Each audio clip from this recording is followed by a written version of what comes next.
Okay, we're going to call the work session of March 27, 2018 to order.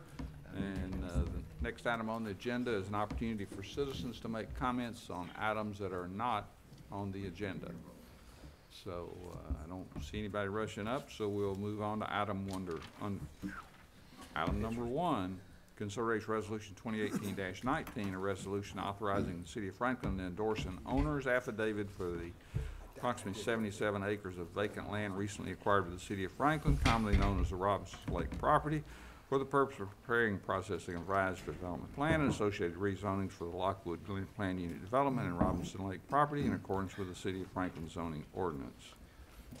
So how can you even say anything? That title describes a lot of what it is. Basically, we need the mayor to have authorization to submit some things on behalf of the city related to the property that we acquired a couple months ago, the Robinson Lake parcel, about 77 acres. It's part of the Lockwood PUD. It needs to be removed from that PUD because it's now a public property, and we also need to rezone it to a civic institutional zoning. So to do that and to take that through the process, we need to authorize the mayor to submit and sign off on the paperwork to start that process.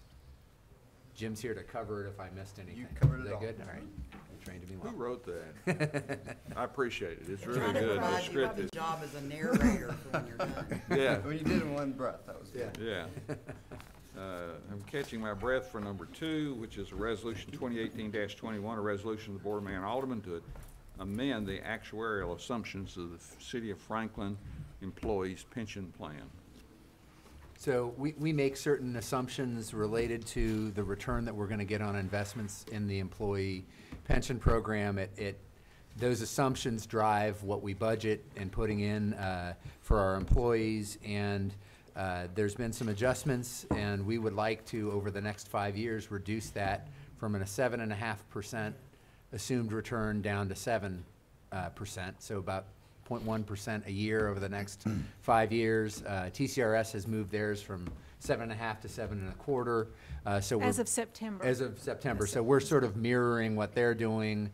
That will put a little more pressure on us budgetarily because the lower your return, the more you'll have to put in on behalf of your employees, but feel that this is appropriate. We need to stay within a certain range of the TCRS return anyway by state law. And so we're not in danger of that at this point, but that's something this would help us stay consistent with their changes, modifications they've made, and something, quite frankly, we've been thinking about or looking at for the past 2 years. We did bring it before the pension committee at their last meeting a couple weeks ago, and the committee unanimously voted to recommend it to you as a board. So, Christine, go ahead and fill in anything else you'd like. Just a couple of points. The state law requirement is to stay within 0.5%, 50 basis points of the state's actuarial return rate.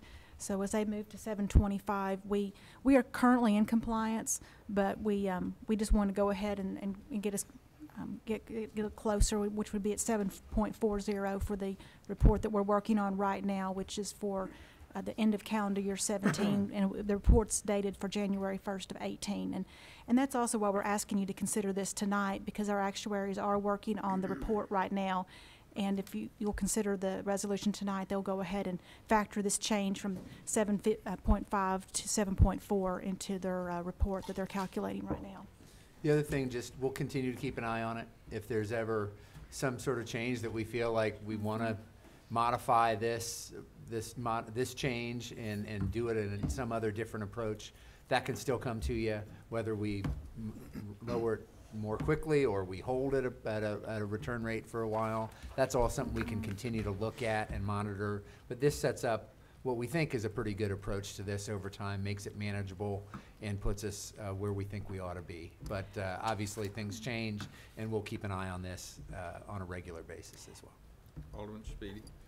Yeah, like I say, if we went immediately to 7.25%, I mean, if we run those numbers, is that doable? It just seems like maybe the quicker we can get there, better off we are. I mean, it still seems like the 7% is probably a number that, I don't know, has the pension actually hit those in the last 10 to 15 years? It has. Actually, the last actuarial report, which was for the performance in fiscal, well, as of the calendar year 16, we were 7.48%. And that was while we don't have a report finished yet for this last calendar year, the documents that we do show is around 11% return. So we're not, we as most pension plans had a good year for that calendar year. So the reduction is in line with what the state's doing, as well as, of course, other pension plans are for the most part, reducing down. And our actuarial assumption we were back at 8% back in early 2000s, and we've been marching it downward.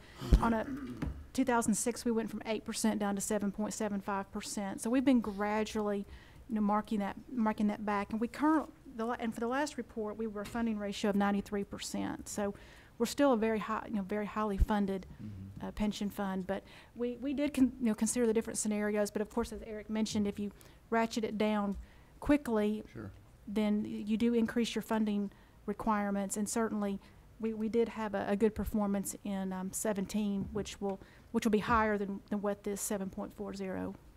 So that 93% of target is from inception, assuming a 7.5% return. So we're pretty close to that, but think that this is the responsible way to do it.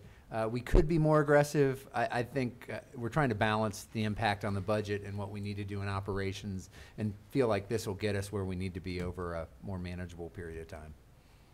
We discussed several scenarios, and the 0.1% was what I think the committee looked at as far as where we were looking at, because we're looking to do the 1/10 per year for the next 5 years, to be down at 7% then. So, I think the Pension and Trust Committee was satisfied with 0.1%. Accurately reflects what we're earning, and having 11% last year or whatever, if you did the February and March of this year, that 11 would be significantly altered. Yeah. Alderman Peterson. I just wanted to say today at the Tennessee Municipal League, one of the speakers said that the state pension fund was probably the best in the nation. It's one of the top 5 in many respects, but it's very highly funded. It's in the, I think the last And I so even when saw we're it was. working with them, of course, as we moved. They now to that. manage most of our investments. There's some longer term ones that we are still gonna need to unravel over some time. But also, kind of repeat one of our main reasons for doing that, not only are they high performing, but we save between $400,000 and $500,000 a year in fees because of the scale of what they do in folding us into a larger operation. So it's done what we had hoped it would do on both of those standpoints, and those are primary reasons we made the Good move Yes, for us, yes. at a good time. Yes. Okay, any other questions? We'll move on to item 3 is contract number 2018-0025 with Hard Bargain Association for Community-Based Development Organization, funding in the amount of $115,952, which will be used to construct 2 new single-family homes in the Hard Bargain neighborhood. So this is an allocation of funding in our community development block grant program towards what's called community-based development organizations, CBDOs, and we have 2 items on here, items 3 and item 4. And we for can consider specific- Yeah, we could Both go. of them at Specific once. contributions, and Kathleen and Chris are here to talk about those. I'll let them take it from there. Absolutely. Basically, for that program year, we allotted the vast majority of the CDBG funds for community-based development homes to construct single-family dwellings. And these are new homes. Yes, they are. And they'll take the funds that we're giving them. This isn't going to build a complete home, but they've got other sources of funding that they'll use, and they'll find a location and construct a deed-restricted home that meets the affordability criteria. And this is not the first time we've allocated money to these 2 organizations to develop these homes or to help develop these homes, because these amounts does not really pay for the entire Yes. home, but Hard Bargain has received funds in the past. And Yes. Community Partnership has received. And they have been good stewards of this money and doing stuff.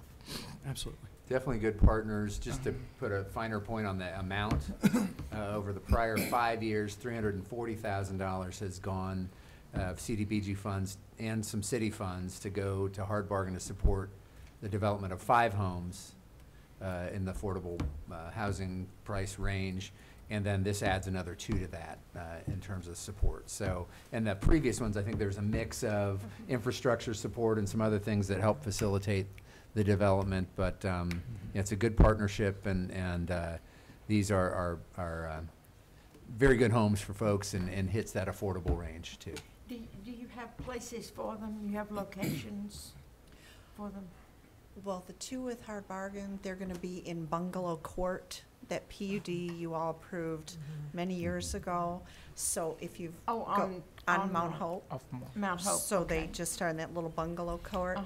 CHP is continuing to look, and they have a home that's pretty much destroyed, and per HUD guidelines, we can purchase that home and rebuild it from basically the ground up. And that is in the Hill Estate neighborhood. Okay. He's been discussing with me, and we talked about it again today. Was any of that money used for the restoration or whatever you Repairs. did off of, at the end of that little alley on, off of Natchez? You know, there are 21 or 20. Park Street, Maybe Park.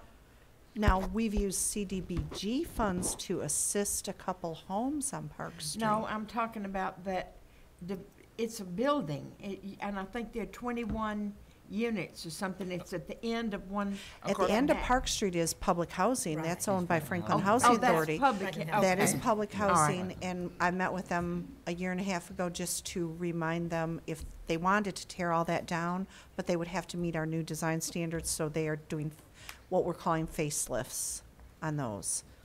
Major facelift, they Mhm. doing central air and heat when those units had window air conditioning. Yeah, they only had window and they're air. Really modernizing those. Yeah. We also provided other support for the Reddick project with some Uh-huh. infrastructure and other elements there as well, which is a significant number of affordable units through the Housing Authority. So we are looking for those opportunities, and especially targeting these dollars to help those projects move forward. I commend all of you and Eric and the mayor. We have leveraged, I know it's about $2 million. We have leveraged that money I'm very proud of all of us, how much we have leveraged that money in our community. I have no problem begging somebody to give me $5,000. And you'll note in this program year, we're not using money for the rehab or Which we have those, done in other years. because we have some backlog dollars from a prior program year that are still being utilized. So we didn't need to allocate dollars out of this program year for that purpose, because there's still available dollars from a prior program year. Okay, so we're not ignoring those, that's still being supported, but we didn't need to allocate more dollars in this program year for it, and so they could go to these projects in particular. So the similarity between 3 and 4, 3 homes, $200,000. Two homes, 2 homes, 116. 3 homes and a Well, home. no, item 3, item 4. I'm just saying, those two are quite similar, are they Yeah. not? Right, they are. So for 3 homes, $200,000. Oh, yeah, Yes. Okay. Oh, yeah. Yes. Bargain basement. Alderman Speed? And generally, what are the income levels for people who are eligible to buy these homes? And could you give me a quick overview? How does the deed restriction work on these homes? You want to take that? Just a high level, new guy. The deed restrictions are 20 years, and they are held accountable for 20 years. That is recorded on the deed. If they do sell, they have to pay the funds back. And we always go for the 80%, so they could make $35,000 to $52,000 a year and qualify for these homes. These homes are sold to them. Hard Bargain leverages their funds. These homes are sold to them for roughly $140,000 to $170,000. We try never to go over $170,000 in order to keep the qualifications for, and I hesitate to say low income, because these are professional people, and one of these homes is going to be sold to a descendant from that can track her heritage back approximately 95 years. But the income is still. The income's lower. But this is in Exactly. the affordable range. Yes, We talk about it's- oh, it's affordable and absolutely in workforce, the- this is Yes. actually in the affordable Well range. within the affordable And they do have range. to qualify. Yeah, and I was just curious what the income levels were. Well, I think you've made a lot of really good points, and, first of all, you mentioned, the Reddick Street development, and I think there are about 150 units in the affordable range that we've been able to help with funds that we've given them, and then you add on to this, my tally is that whenever these are complete, we'll have an additional 12 homes that we helped, with money, and, so, you know, that's not a home run, but certainly we're getting to first base with some of these now, and that's encouraging. We just need to continue to look at it, and Chris and Kathleen will continue to point us in the right direction. And also, they'll be eligible for the sewer and water taps we've repurposed. They'll be eligible for that program as It'd be well. nice to see the dollar value on that for each of them. Yes, sir. 'Cause It's somewhere between $3,000 and $4,000 each, right, or not? I think it's more like Is it just water or water and sewer? We're like 7,000 or 8,000. Yeah. Okay, It's when you about put them 80. together. When you put them both together. that might be interesting to see, because Significant, yeah. anybody from Hard Bargain or I don't think I see anybody here. Brant did call. He has guests in for Easter week, but he is very appreciative. tell him we were receptive, Okay. but haven't voted yet. And thank So- you, Kathleen, for Yeah. working so hard on this. So we're not sitting on our hands. Oh, no. We We're not squeezed sitting in- on our hands. We're working very hard and in the community. And as the mayor said, these are, the deed restricted homes are people putting roots down and building families and building the community And working in our community. and working in our See, community. That's so important, I think. Well, have the that house workforce. that John Murphy lives in, that's behind this court, isn't it? Or is it a No. part of it? This is No. directly across from Johnson Elementary, Margaret. I We're know looking where at it the new is. one. No, Oh, okay. I know John exactly Murphy where it lives John Murphy on lives Green, isn't I it? thought, or that first house that was built back there, that's not exactly in this little court. And that was unfortunate. That came down to some design issues. Because Okay. you're correct. The intention was to go all the way back and come up and have the horseshoe court all the way back. It happened, but she's very happy. The woman that's in that home is very happy. She's very Good. happy to have neighbors. Good. John just did a lot of work, and I just automatically thought it was his, so. No. Okay, you ready to move on to item 5? Thank you.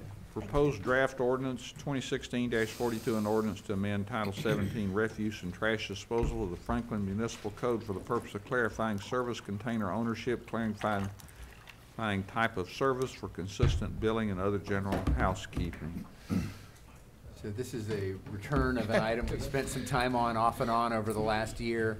But we're moving much closer to have something for you that really cleans up the way we classify our customers on the sanitation services, both residential, non-residential, describes some long-term practices that have never been memorialized in the ordinance, and just overall cleans it up, makes it more reflect how we deliver services today. So Mark and Jack are here to take you through that, and they have a presentation. Yes.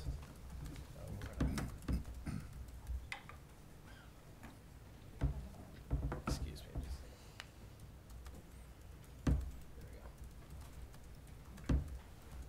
Hopefully that'll do it. Thank you, Eric. Oh, goodness. Would you mind?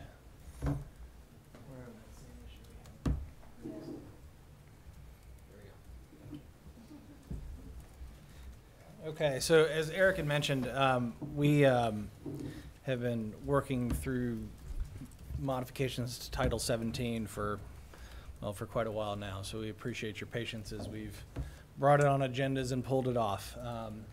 We're going to touch on the items here this evening. There are a number of modifications, including some clarifications and cleanup work that we're not specifically talking about or plan to talk about tonight, but we're happy to talk about any of the items that are modified. So if we go to the next slide, please. the current service definitions right now, we're starting to see a number of different products that come through development, mixed-use facilities, things of that nature. And that's what's largely driving these modifications to the customer classifications. Also, the transition to Infor kind of highlighted the importance of some of these clarifications and making sure that we're applying things consistently. Enforce the utility billing. Thank you, program. sorry. So, the definitions they're fairly traditional.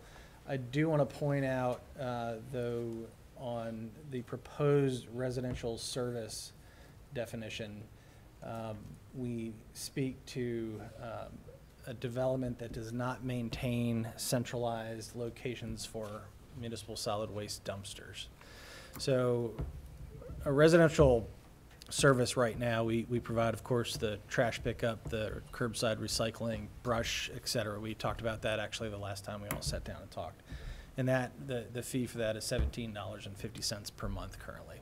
So when you have you have some of these developments which you can deem residential, they actually are condos or something that is owned by the property owner. They don't take advantage of those services. They're actually getting billed. It's not very equitable in how they get billed. They're still paying, in many instances, $17.50 a month, but they have a dumpster service.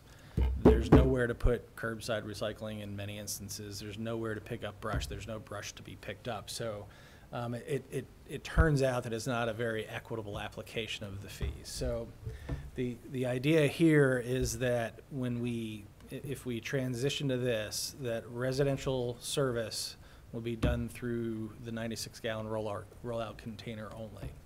And everywhere else that has a dumpster, and in some instances has rollout containers, is non-residential. So that's the biggest change that we've made in this ordinance, and it's largely related to being equitable in how we bill our customers. Example is, I know out in West Haven there's we bill some residential properties $17.50 a month. The management company uses a private service for delivery of the service, so we are billing them because we are to bill residential fees, but they don't have our service at all. So highlights this inequitable situation. So so those are the primary changes to the customer service definitions. We want to talk about that now, or we can come back to it. One of the Eric, do you key wanna highlight? differences, just to recognize, there's the one bullet about it. Non-residential is an Thank you. optional choice whether to receive the service from the city. Residential is not. You get residential sanitation services from the city of Franklin. We don't have multiple folks providing that. But if you're on the non-residential side, we deliver that service, but they can also hire other private companies to do dumpster service, et cetera, for them. And those are largely the centralized collection function, lines up with the non-residential customers. So a lot of times we are a better value, but folks have that option. But on the residential side, there's one provision of that, and that's through the city. But it's a true option on the commercial side? Yes. Yes. Okay. Yep. All right, so other changes. So there's been some of our customers we've had some back and forth on ownership of the actual rollout container when it gets delivered to their property. The current municipal code speaks to the purchase of the container, and then the city retains ownership of it. So that's been a point of confusion for some people. In section 17-101, we defined an administrative setup fee versus a purchase of a container, excuse me. And then in 17-110 and 17-111, we clarified the ownership of the rollout container to make sure that everybody knows that the city retains ownership of that container. Also in 17-111, there's a discussion of the right-of-way obstruction permit. Currently, they issue a permit if they have a dumpster out in the right-of-way. February 27th, this past month, you all voted to approve the changes to Title 16, Chapter 2, which is in the streets department, the streets, part of the streets municipal code. And that actually is going to take over the right-of-way obstruction permit that sanitation deals with. They currently go through that process already, so it's just making sure the code catches up to protocols and practices that we currently employ. So if we go to the next slide, there's a couple instances in which we provide backdoor residential service. One is for the safety of our operators. So if we're on a curve, it's dangerous for an operator to stop and pick up trash. They opt to go onto the property with the property owner's permission and pick up the waste in a safer area and turn around and get back into the right of way. Another option in which we provide backdoor service is if we have a customer who has an issue or a problem and with the capability of getting the cart down to the right of way. So they go through an annual process of evaluating applications for this service to make sure it's not getting abused. But if we have property owners out there who physically don't have the ability to get it down to the street, we go up to the property and take care of it that way. So Medical waiver. a medical waiver is really What? a medical waiver. So if they have a medical condition which prevents them the ability to do that. So right now there's nothing in municipal code that speaks to that. This again, as Eric mentioned, memorializes that practice in the municipal code, and go from there. Mark, since you're on this subject. Yes. Can you tell me approximately how many people we serve like that? Or It's pretty minimal. are we talking we have 50 some to 100 or? No. Probably a couple hundred at the most, out of 20,000. It's very minimal. We may have that many more that require backdoor because of their access, long driveways, or in a curb. We choose to just say, Right. put it back door so we don't have a truck stopping at this Okay, curb. just want to know about how many. Thank you. Sure. So, and then wanted to also highlight section 17-113 and 114, which clarifies billing for collection services and transfer station tipping fees. There are protocols and practices that are set in place. This again memorializes those practices, clarifies what the expectation is for our customer, and establishes what is required of us if we are to for billing and in instances of customers who don't pay their bills, what's our recourse. So that lays that out better than it is currently, and hopefully will clarify for us and our customers what the expectations are. Lastly, this speaking primarily about Title 17, but Appendix A, which is the fees and penalties section of municipal code, we are looking at making some changes as well, and it's also in your packets. First part is general clarifications, which you'll see. Eliminating the permit and surety, because that's now part of the Title 16, which was approved last month. Elimination of fees for construction and demolition waste. We don't currently accept C&D waste at our transfer station. That goes directly to county landfill.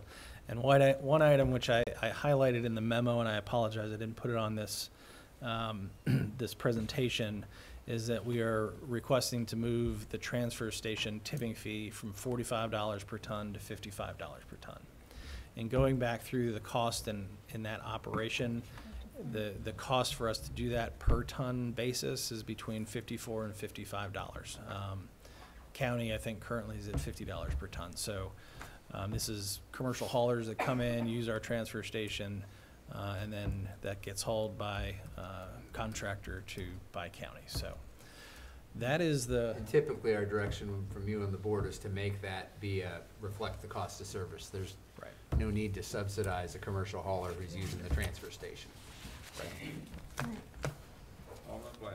So I found Appendix A, that was my first question. Yes. So, and I can't toggle between.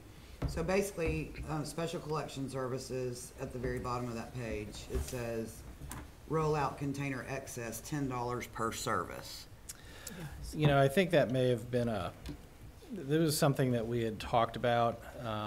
And Cause that, it used to be at what, a buck a bag, and now we're going to $10 per service? Well, the buck a bag actually wasn't in municipal code either. So this is something that Jack and I had talked about. I apologize. This should not be in here. Of course I'm gonna bust you on that. No, I Sorry. appreciate it. So, and this So that goes should back be to my removed. comments from the last time we talked about this. Where is that? It is on. Bottom of page 2. Second page on the appendix. Yep, just above. There's special Thank event at the you. very bottom of the page, Margaret, and right below it, well, above it. So the last time we talked, this is when I had It's the last inserted this one. in here. We're like, okay, well, let's talk about this, but we never vetted that fully So, with you all. and so I want to go back to, and I had heard from a different person about this Title 17, that there used to be written in here, and I don't know if it's still here, and I just didn't find it, that starting in December some date for 3 weeks, that we allowed for excess trash at no extra charge. I didn't find it in here, so I don't know if it's been removed, but supposedly it was in the original version. It hasn't been in the current ones since I've been here. It's been I don't kind know of that it was ever a written down. policy. It's never written I down. think we just It's did a it. policy that we That's right. provide that. did. We have a 2-week grace period around the holiday. Right. Yeah. Yeah, And we, that's But we it's plan not to continue to memorialized do in the that. ordinance No, now, and hasn't been for some time. it's something we did. Do we need to? Do you all want something like that provided this year? I think I think we should do it, but I don't know about putting it in here. I mean, I think grace is applicable, whether it needs to be in this document or I not. can tell you it happens basically every day. Our folks. I know get that, but when I see Yeah. $10, I'm going, okay, $10 per service, does that mean trip? Mhm. So if, say, it's December 27th, I've had Yeah. family Christmas, oldest son's birthday, Mm-hmm. and we've got all the gift wrap in blue bags, but we've had a lot of stuff going on. Right. You know what I'm saying? What Right. is the acme of, we don't want anybody to be abused, Yeah. and I don't want you to have gentlemen getting hurt or women because they're lifting bags that should be able to go into a container. But I think if we're gonna clean this up, I think we also need to cover ourselves. Right. Yep.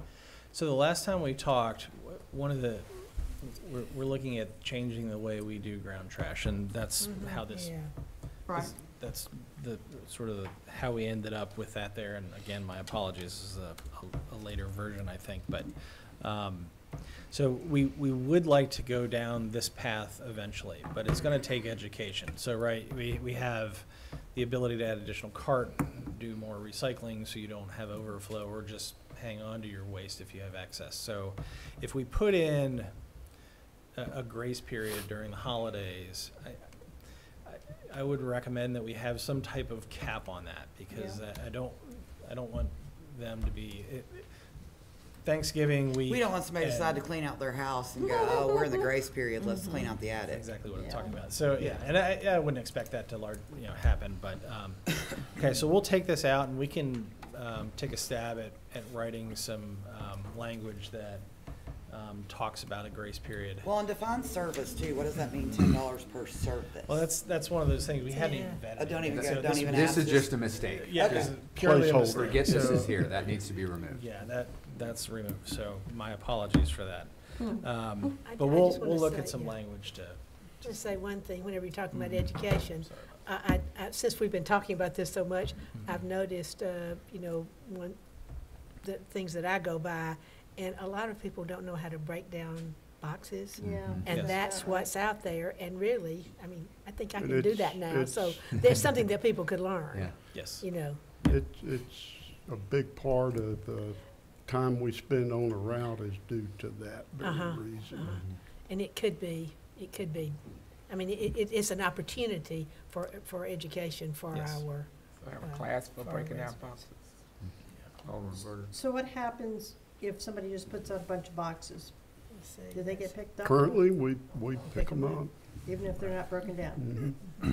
So how are we gonna handle that going forward then? This is gonna be a long education process, which. Yeah, at some point, all your recyclables will need to go in a cart. That's what You we're know, talking you about. break your cardboard down, put it in a cart. We may, Including the we've looked at, maybe we'll have a cardboard dumpster over it or BOPA area for people that got excess cardboard.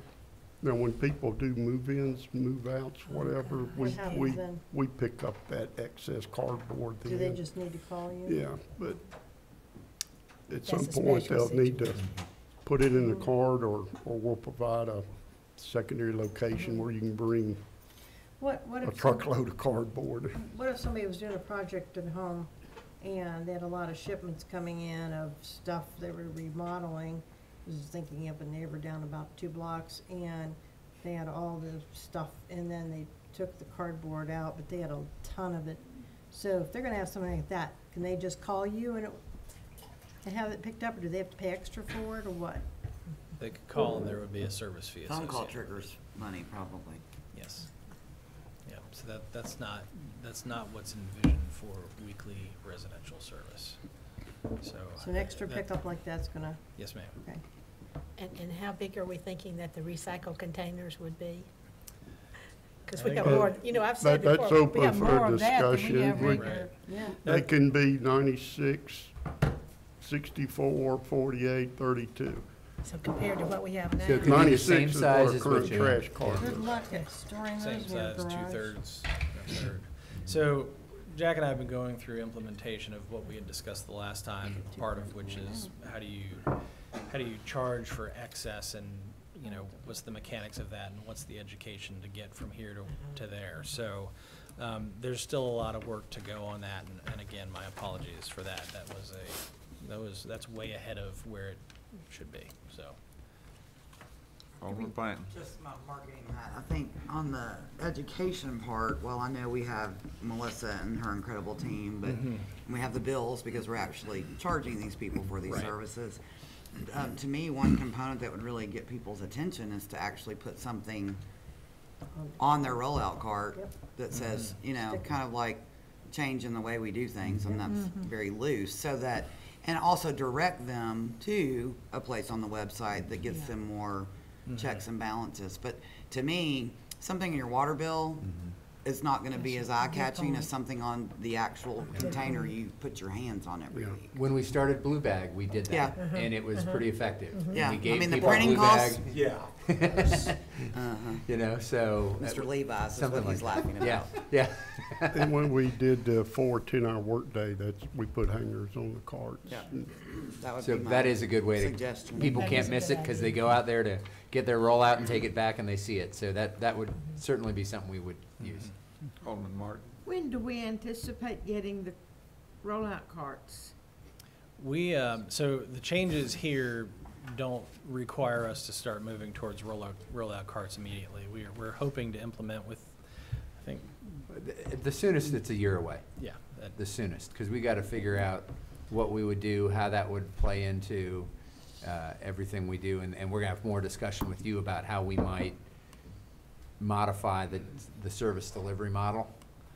So that's the soonest I would see us being able Right. to do something like that. we're only, right now, we're in the midst of going through the mechanics of how we would serve our customers based on the conversation we had at the last meeting. How do we deal with the ground trash, and, you know, what does that look like in terms of staffing and trucks on the road?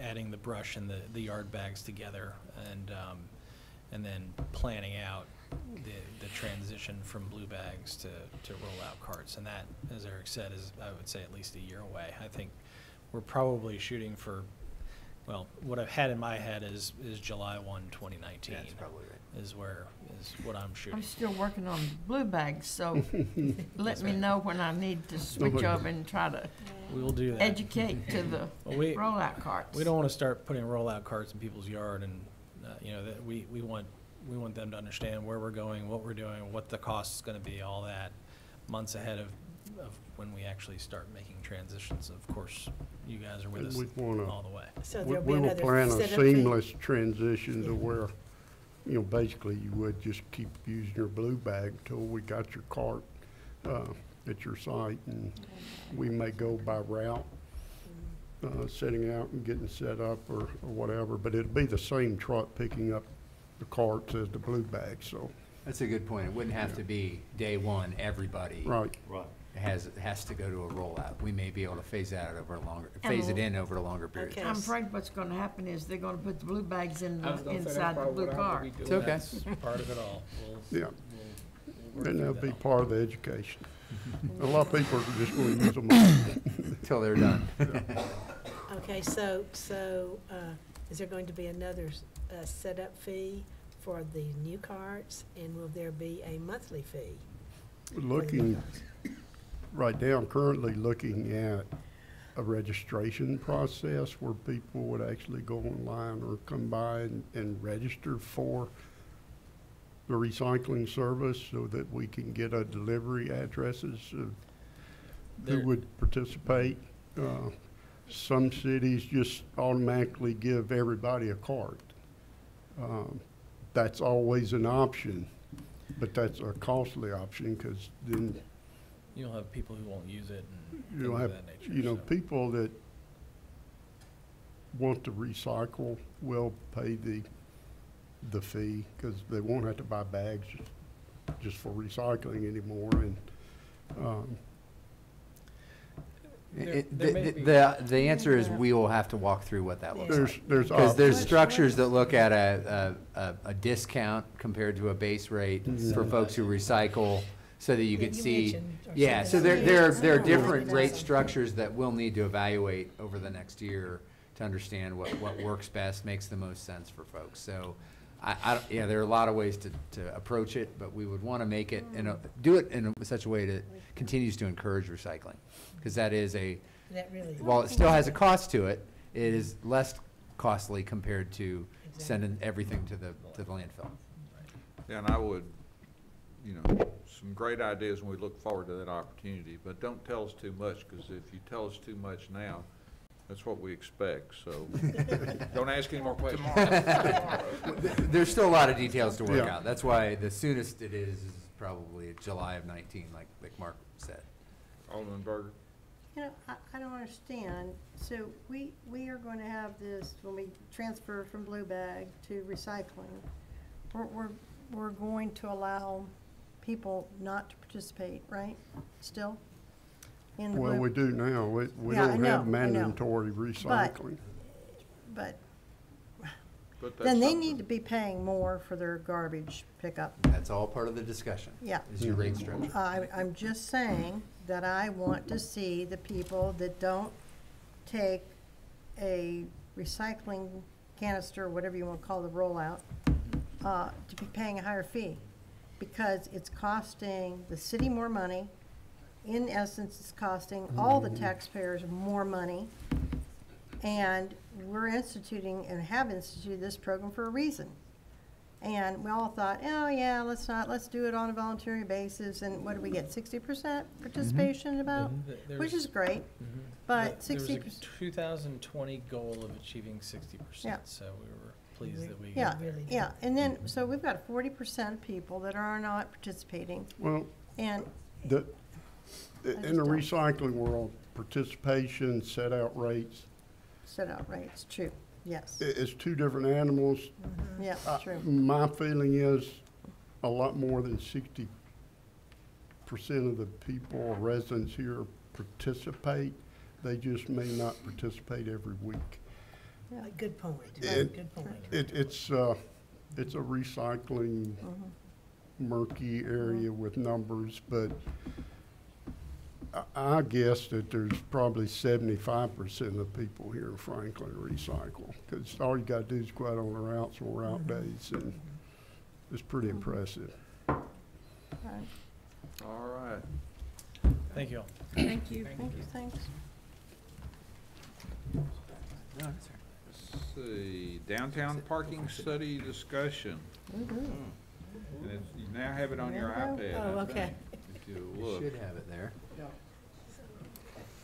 Paul's coming up, but this is a additional follow-up, more specific follow-up on some of the components from the parking study, and we talked a couple meetings ago about what modifications might be coming in terms of shorter term or medium term changes, and we wanted to go through that in a little more detail tonight and get your feedback as we're looking at what we put together in terms of the ordinance update and bring forward to you.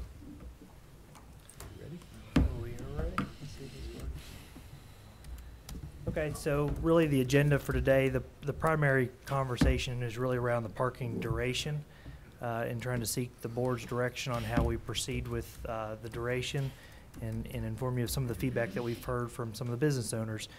And then the other item, if we have time, which we probably will, is to just touch on some of the other major changes that, or recommendations that came out or issues that were discovered throughout the downtown parking study to seek some direction on how to proceed with that.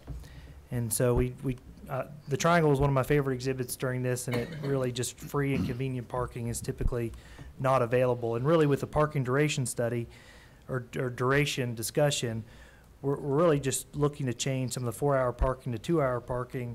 And really what we're trying to do is encourage turnover in some of those high demand areas where it's really retail driven, or restaurants are located in those certain high demand areas within the downtown. And we're not necessarily eliminating any parking, we're just encouraging people to park where it's more appropriate long term. So before we dive into all the details, I wanted to just really highlight some of these exhibits that we put together that shows the capacity and where the peak hour problems are as it relates to parking utilization. This is generally an AM peak, and what you see is you see some streets that are red, and what that means is it's over capacity, meaning that people are parking illegally, or it's over parked, or it's not striped correctly, and it doesn't accommodate that much parking. And so red is showing where it's over capacity, even at 10 a.m. and the orange is where it's approaching capacity, and you can see the 4th Avenue garage starts to approach capacity. There's still plenty of parking in the 2nd Avenue garage, and this is the midday. Again, it's pretty much the same pattern for midday and then even into the PM hours. And it just really highlights where that big demand is for that parking that is free and convenient. Before we jump into the 2-hour, it's important to try to understand where you can park today and what your options are. And so we put together a map to the best of our ability, trying to highlight the existing locations that you can park and the regulations that are in effect there. And so you have all the parking is free. So I'll just state that. You have the free parking that is non-marked. That's your lighter green colors. It just means you can park in those areas, but there's not pavement markings really delineating where those stalls are today. You have the darker green, which is the marked spaces. Again, they are free. You have the 4-hour. So the term free means not time restricted. Let's put it that way. Oh, So okay. all the parking is free. That's right. We don't charge for any of these spaces, but it is time restricted. Think of free being not time restricted. Thank you. Then you also have your 4-hour parking today, which is it's strange how it is, but this is based on how it was signed, and so that's what we did. You have Main Street is generally all 4-hour parking. When you get over to West Main Street, one side of the street is 4-hour parking. On the north side of the street, it's not. And I can point at the exhibit up here so you can generally see. On the north side, it's not time restricted or it's not signed, which I thought was interesting. We have a few sections of 30-minute parking over by the post office. We have the 15-minute visitor parking. Where is their 2-hour? There is no 2-hour Okay. parking today. Okay. It's just the same legend as the next map. You have the 30-minute parking over by the post office, and then you have one 15-minute space right there In front of the visitor center. in front of the visitor center. And then we have, of course, the shared parking. And if you look at it, right now, 86% of your parking, to include your garages and marked spaces, is not time restricted and is free. And then about 12.6% is free and 4-hour time limit on it. So putting together a first stab of what it could look like as a 2-hour parking is really shown on the next exhibit. Again, the major change is really just taking the 4-hour parking and converting that to 2-hour parking. We'd highlight, over by Harper Square with the retail and commercial uses, we'd recommend, or at least ask you to consider, to make that 2-hour parking. and then 2-hour parking generally back to the alleys. And that, again, if you look at your demand, where those high demand areas are, where your retail restaurants are, where you want that turnover, it's generally on that main street. So basically with this option, about 15% would be 2-hour parking. We would keep the 30-minute parking over by the post office. And we would just make it, I guess, more consistent and change up signing to be 2 hours. So there was a lot of concern in this option. The garages, again, remain free. You're just really encouraging people that are coming for an extended stay to park where it's more appropriate. Park in the garages, park farther away from that commercial retail area. This is an exhibit. We drilled into the data. The duration data that we have, we did duration data for 1st, 2nd, 3rd, 4th, and Main Street, and we did, I think, Church Street as well. And you can see that 63% of your parking, which is on the right side, overall, was parking for less than 2 hours, while 37% was parking 2 hours or more. Not that area is not fully regulated, in those there's different uses throughout there, and so we really wanted to drill into, well, what's that duration data look like on Main Street in comparison, where you have that retail and restaurant uses, where you want that, generally would want to see more of a higher turnover for those customers in those tenants. And when we drilled into that data, what we recognized is 77% of your vehicles are parking there less than 2 hours a day today. The other 23% is parking more than 2 hours, and it's further broken down with 12.4% parking 4 hours or more. And so that really just shows that trend along Main Street, where those areas are that we are proposing the 2-hour parking. And so with that said, that's really the parking duration data. There are other items we'd like to present and discuss, but I thought this would be a good spot to just pause and talk about it, and I can go back to this exhibit and hear some feedback before we go into some other items that were identified during that study. Alderman Blanton. I know Dana identified the courthouse as, you know, a situation that you could get stuck. The other thing that was brought to my attention by some downtown folks is the theater. That's another large, the theater. Oh. I mean, if you're going to see a movie or a show, your time typically is going to be over 2 hours. I know that we're trying to drive those to the other spots, but that was a concern of mine. And then the other thing on this map that reduces some of the places to 2 hours, and I'm not trying to pick and choose, but if you start at the corner of 5th Avenue and as it turns into West Main, where Sweet Cece's would be on the corner, and if you keep going past the church, right there, the Stites and Harbison building, they have absolutely no parking. So now you're taking their, right in front of their building, parking in that short driveway to 2 hours.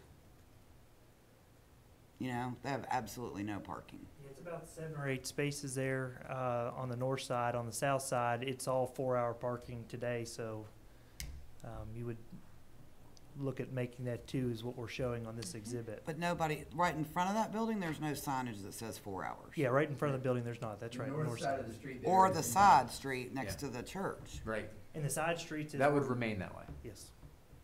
As we're Oh, proposing it that's with good. this exhibit, it would remain. The side streets and Fair Street would remain, and Yeah. West Main past 7th Avenue would remain Yeah. free.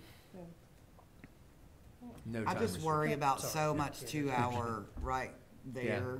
I think it, and I'm not saying I can suggest where it needs to change, but that's a lot of reduction to 2 hours when you're dealing with not only residents that want to enjoy downtown, but tourists who may not understand all the parking opportunities. I get certain areas, but I think it's almost a little bit overzealous.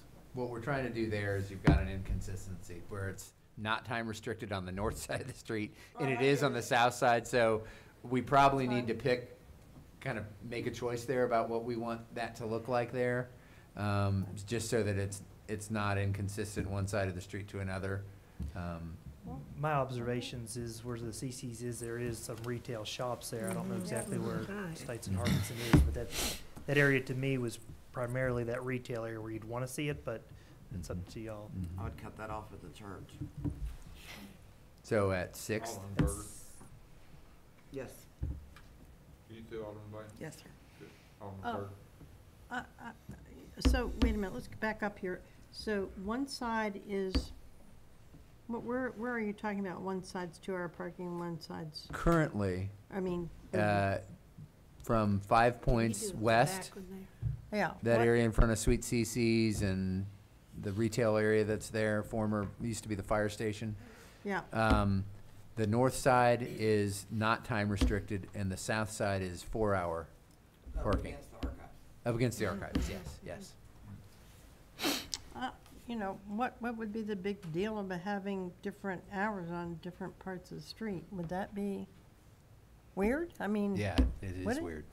I mean, it's confusing, because you're on this side of the street, it's not restricted, and the other side it is. And especially this, So- it's Well- going one, it's one way. It's you one know. way at So that it's giving point, you so- choices and options. So, you know, I don't find that weird to give you choices and I don't think options, but Parker's, especially if it's understand that. marked. If it's marked, then if it's not marked, then you got a problem, but, it's not marked on the north side. yeah, but I mean, if it does become marked Mhm. and you're specific, you know, you're giving people options, different reasons, but I don't know. Okay, so what's the deal with the parking after 5 o'clock? Wouldn't that just all go away? There shouldn't be any limits after 5 because Correct. we have, as Brandy said, Jim, we have theater, we have restaurants and stuff like that, and so are we not doing that? During the day. Are we not This doing is- that? Because Brandy brought up the theater thing, and I wouldn't see how that played into that if 5 o'clock comes and goes and you're done. And that's part of the feedback that we would need. It, 8 o'clock to 5 o'clock is generally what we've talked about, the Sure. enforcement hours Yeah, being. right. And we would seek your direction on Saturdays and Sundays as another discussion point. Mhm. Sense we had is that Sunday was definitely off the table in terms of doing enforcement Absolutely. there. Saturday's a little different. A little different for Because shopping. we do have a lot of employment in downtown, Mhm. not just retail and restaurant, but we have just Yeah. general office space use has become more prevalent. So you have less of that demand on a Saturday, so the parking dynamic does change. Mhm. Do we want to do enforcement on Saturday or not? You have a lot of shopping on Saturday, too. Yeah, and there's more- and it's people just a coming different and day in terms tourists, of how and it's used. got a lot of tourists on Saturdays, too, so. I don't know, I think that we have to have that discussion on how that would look on Saturdays, because we need to flesh out all the different scenarios there, the pros and the cons, and figure that out. But after 5 o'clock, we shouldn't have any limits, I wouldn't think at Yeah, all. I was just Right. thinking too, I mean, we can sort of tweak this as we go along, so I agree with Alderman there that after 5 and weekends, free, anywhere. But, if that doesn't work, if we see that is a problem, particularly we mentioned Saturday being a possibility of employers being in downtown versus shoppers and visitors, then we may have to tweak that a little later. So let's go with after 5 and weekends, open parking. Alderman Martin? I'm still concerned about the residents. Is there a way that maybe you could give the residents permits on their cars and have 2-hour parking in those areas? If it's a public street, there's nothing you can do about it, about public parking on it. 4th Avenue South, the Yeah, people it's a don't problem. want to be sitting in the school parking lot, and that's where they have to be. First of all, I think the school should provide spaces for their students to park. I think the school ought to do that in that lot. And I don't know whether they would have to pay happy parking or parking happy or whatever that thing is. But I think the school ought to do that. Today, yesterday, there was no one there. No one parked. Isn't that what I told you all? Either yesterday or today. There was no parking at all, which makes me know that they were the students, people that go to the school. The church, You mean the little school at 4th Avenue? What? Franklin Classical. Franklin Classical. Generations Church No, lot, we'll be there yeah. another year anyway, probably. But, If you look at in helping Alderman Martin, I don't know if I'm helping or not, but did you consider any options such as timing that on 4th Avenue South where she's referring to, rather than just leaving it unlimited? No, we can definitely look at that, and if I'm understanding you correctly, is put a time limit on it unless you're a resident that has been issued some type of a permit from the city to regulate if that's what you're. And they're still parking by the fire plugs and in the driveways. Covering, you know. Well, that's at 101%, isn't it? Yes, that's that's right, that's at Right. 101%. There's some good things about striping and bad things. Yes, dropping, they don't have that. Alderman Martin, are you referring to doing a permit parking section in the residential area and not allowing general public parking? Is that what you're asking about? Either that or or- 2-hour parking, Okay. 2-hour parking. Oh, you want time restriction in further? Not for the residents. Okay. And they So- would be. So if they had the would have a permit, you wouldn't enforce the time, but you would Right. do it for And it would be on the car. folks who didn't have a permit. Why would a resident need to be on the street unless there is not a driveway, which there are? Sometimes there's a driveway, sometimes it's you know, some of those places have shared drives, and they're just full. I know of one situation like that, but is there that many that we would need to sort From of? what I remember, most of the residential areas have their own driveways. That's what I was They thinking too. park on the street out Well, of convenience or you know, if they friends. have company, Yes. there's no place for them to park. And now I put the court people, the people who have to come to court, I don't mean the workers, but the people who have to come to court need a place to park also. And they would need to be given permits, I guess, in the courthouse. To park in the garage, I don't know, but I just think we need to provide places for the people who work on Main Street and who work in the courthouse to park. We need to get And I have a them lot out of of thoughts there. on that, but we won't go into that now. We need to get them off site. Isn't that what the garages are for? That's pretty much what the Pretty much what garages they're are for, for. yeah. And if you look at the data, it appears that most of your parking spots are turning over, so they're going to the garages or going into these other areas and parking for And don't- longer Except term. for the courthouse workers and the city workers and the church people, That's, and then you're full. Well, wait, no, I can tell you that I was driving down one of the streets and I saw somebody get out, and I guarantee you they were going into one of those places here where they were going to work. And they were planning to be there all day. Yeah, they do, they're all day. No question. My question is, Gotta get 'em how out of there. many people actually are employed downtown? You know, I mean, 1,300. Yeah, we've heard 1,300. okay, so, employees in and how many downtown. parking places do you have? About that same number. 1,200, no. So Of really. city controlled, like That's on right. street or parking garage spaces. Because I can remember Mhm. whenever my husband's office was over here, the owners of the building could park next to the building, Mhm. but everybody else that worked for them probably had to pay Mhm. to park. Do you have something, Alderman Barnhill? I think I've listened attentively. We've got to get the employees, and I'd like to see, you know, people that come and stay at the court all day and work there and don't jump in their car to go somewhere during the day. We talked about up by Bicentennial Park, to get parking up there. We've got to get off-site parking for people. I mean, oh my gosh, we walk 3, 4, 5, 6 blocks down in Nashville all the time. If we can't park people, we can have shuttles, but if we can't park people 2 blocks away sometimes, I think that's ridiculous that we don't have that. We really need to work on that. I think we have to be very serious about that. The other thing is, you mentioned the school, Margaret, and I just text Commissioner Sherry Clark, because she teaches there, and she said they have 15 teenagers at various times that drive. It's a collegiate schedule, so they don't come all at once. They come at various times of the day, and sometimes, like Mondays, they don't have school at all, and then one day they have school in the morning only. They Well, have they don't have school on Monday? Then so- that's the reason they didn't weren't any cars there yesterday.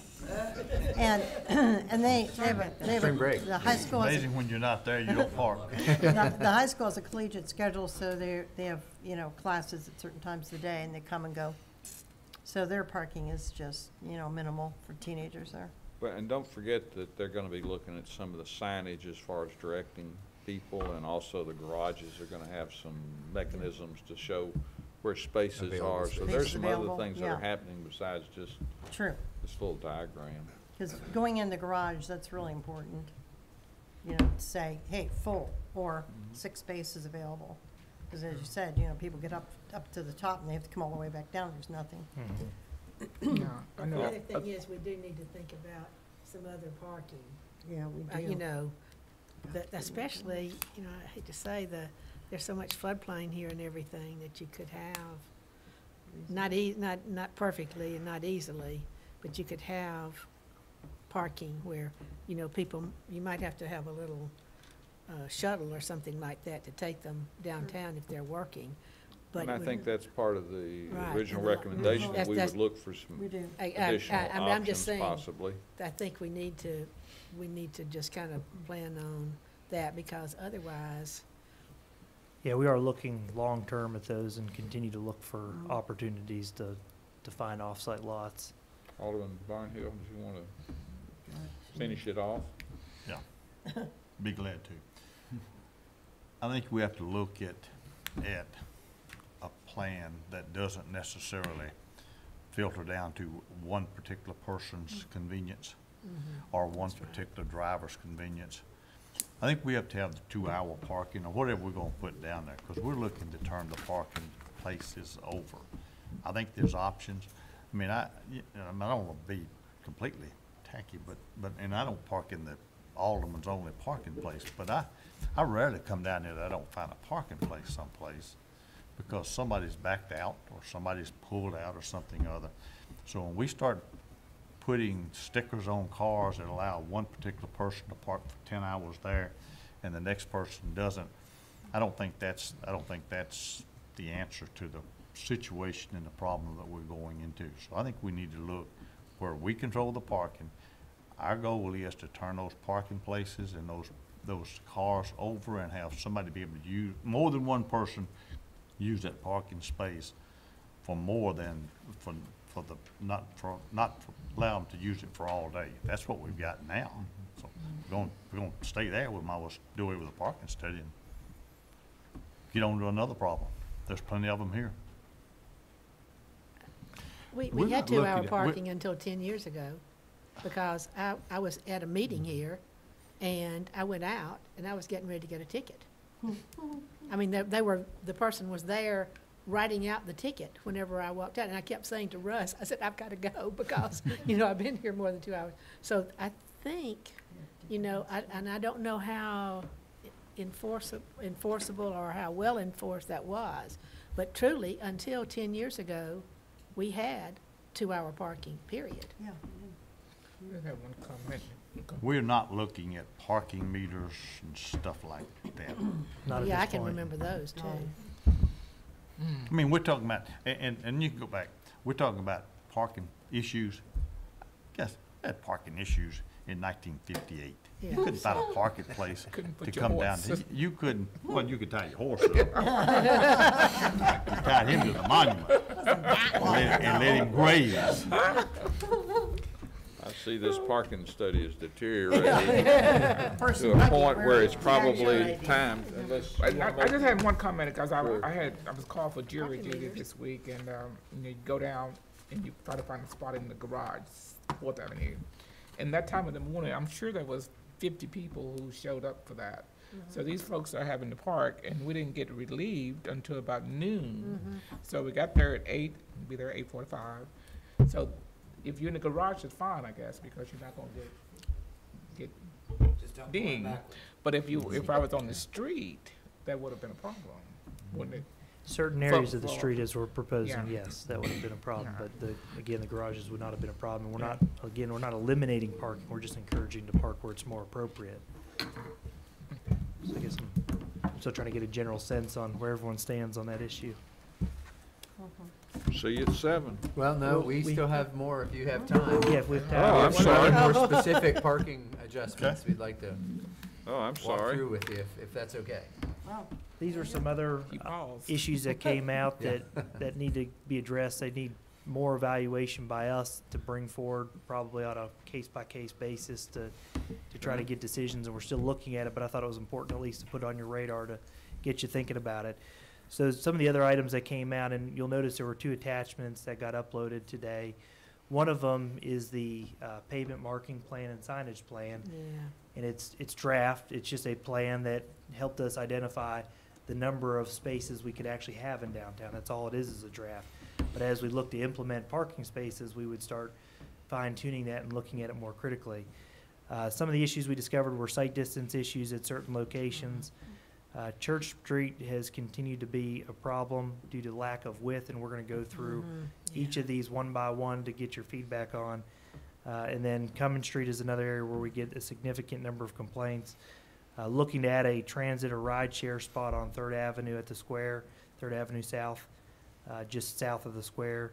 And then pedestrian crossings at 2 locations. And then again, I indicated that the pavement marking plan has been completed and it's there for you to look at. And as we mill and resurface streets, we can look to try to implement these slowly over time. So this is one that we're looking at still is Church Street and First Avenue. There's definitely a site distance issue here that we've received complaints about. We're looking at the crash history there to see how bad it is. It doesn't warrant going to a 3-way stop, but if it's a difference between safety and a warrant, we'll generally side on the caution of safety and look to do a 3-way stop here. So we're going to look to see if we can reconfigure the ramps to eliminate the site distance issue and move the stop bar forward, or whether this is a site distance issue due to the parked cars, and that's something we'll bring back at another time. This is somewhat a trade-off of all those parking spaces for the site distance issue. So the way to look at that is potentially does putting a 3-way stop help you Not lose parking. preserve parking and Yeah. keep it safe? That might be okay. Yeah. It might be. In all these site distance exhibits we're looking at the bare minimum 25 miles per hour site distance, even though some are posted at 30 and there might be one at 35. This is 3rd Avenue North and 4th Avenue North. There's really not a problem there today, but the parking spots are generally empty. If these parking spots were full, you would have a pretty big site distance issue here. This is a concern to us, and so, again, it's a combination of losing the spots or going to a 3-way stop here as these spots start to fill up or there are events here. This is a safety concern that we have. Okay, A so lot of really, people think this is a 3-way stop anyway. Oh, really? Because of the way the Yeah, crosswalks are laid out, et Yeah, cetera. that's Everybody sort of slows at this because they just, at the park. that's the triggers you get from driving it. And eliminating the crosswalk would be another option to consider. Now, so you're saying that these are, and I've gone by whenever I haven't seen anyone parked here. So this would be an example of when you get that distance away, and if we're adding other parking, then you might need a shuttle. Is that what we're saying? No, what I'm saying here is that there's an existing site distance I issue. understand what Yeah, you're saying that's all about I'm the site saying. distance, but I'm looking further because we're saying that people don't park here and then walk up to be employed, the employees Yeah. don't walk up there to work. Well, they're across the main they're street. generally empty. There's not a whole lot of routes That's to what I even get into found, too. downtown 3rd Avenue. Walking all the way down 3rd Avenue is the only way Mhm. that has a continuous sidewalk. But this is a site distance issue that we need to look at and bring some options forward on how we address this. This is another big site distance issue on Cummins Street. Yeah. And we'll talk more about Cummins Street in a little bit, but the option here is to eliminate parking on 5th Avenue South. There's another option of looking, and we'll get into this in a second, and looking at Cummins as a one-way street to try to preserve that parking. And so, just another site distance issue that we get complaints about fairly I've regularly gotten that them too, we need yeah. to address. Mhm. And honestly, we've put a lot of the complaints off, saying that we would address them as part of the parking study. And so we're gonna bring these forward one at a time to look at the best way to resolve it. We can't get rid of parking over there. I agree. This is We've got Church too Street. much going on. But doing, how would doing one way? I have another Work. exhibit. We'll get to that. Okay, That's okay. specifically for Cummins. I probably should have Sure, put them thank you. next together. Okay. This is Church Street. We get a lot of complaints on Church Street about the lack of pavement width. We have people that park on the sidewalks. We recently had Absolutely. a mirror incident where a mirror was taken off, I guess, of traffic out there. Generally speaking, you need 38 feet of pavement to have two 11-foot lanes and two Mhm. 8-foot stalls We don't to have that. accommodate. You don't have near that to be able to accommodate it. Parking really needs to be restricted to one side. Yeah. This is also where we route our state routes, US 31, instead of directing them down Main Street, we direct them down Church Street. Right, right. And so this is something that we're looking at trying to move forward with slowly, Yeah. to eliminate that. You eliminate about 10 parking stalls. Yeah. Wow. That's gonna be bad, tough too. because that's closed, but you are so right. Either they're parking on the sidewalk partly, or they're parking out in the street. Well, You know, there's just no question about it. do we know, question, do we know anything about, and the school will be there probably another year, but do we know anything about the redevelopment of that parking lot to a parking garage? No, I do not. Do we know? Nope. Has not Because been, there's talk planned about that, to redevelop that area.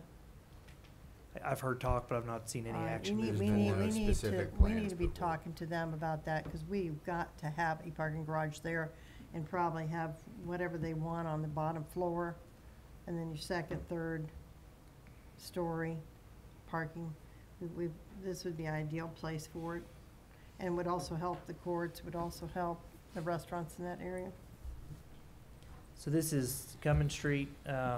We actually had a petition from the 3 adjacent property owners asking for Cummins Street to be made one-way north to south is what we'd recommend, because that eliminates that sight distance issue. Right. It does not accommodate parking on both sides. You could park on one side of the street and get away with it, but right now, today, they're parking on both sides, and we are continuously getting complaints on it.